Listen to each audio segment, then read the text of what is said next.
கணவன் மனைவி உறவு தான் இல்லை, எந்த உறவு கூடயும் இன்னொரு தடவை பிறந்து வளர்ந்து வாழவா போகிறோம்? இல்லை.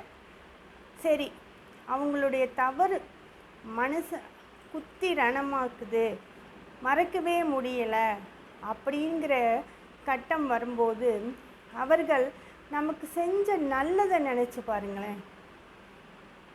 ஒரு உறவு இருக்கும்போது நல்லதே செய்யாமல் கெடுதல் மட்டுமா செஞ்சுருப்பாங்க? அவங்க செஞ்ச நல்லதை நினச்சி பாருங்களேன்.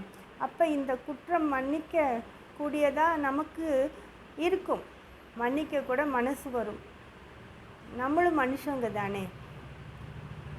யாரோ ரோட்டில் போகிறவங்க தெரியாமல் நம்மளை இடிச்சிட்டா கூட சாரி சொன்னால் முன்பின் தெரியாதவங்க அவங்க சொல்கிற சாரியே நம்ம அக்செப்ட் பண்ணிக்கும் போது நம்மளுடைய உறவு உன்னதமான உறவு, அதில் அந்த சாரியை அக்செப்ட் பண்ணிக்கலாம்ல.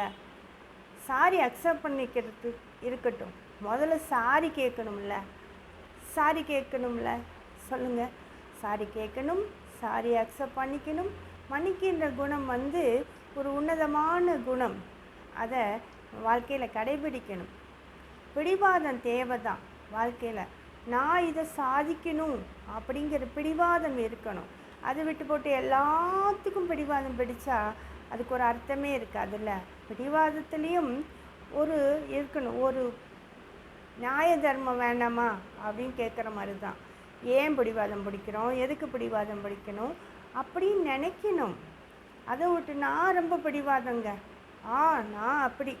நான் பிடிவாதம் பிடிச்சா என்னை யாராலையுமே மாற்ற முடியாதுங்க. எனக்கு அண்ணன் தம்பி அக்கா தங்கச்சி அப்பா அம்மாலாம் கிடையாது, எனக்கு என்னோடய பிடிவாதம் தான் முக்கியம் அப்படின்னு நினைக்கவே நினைக்காதீங்க.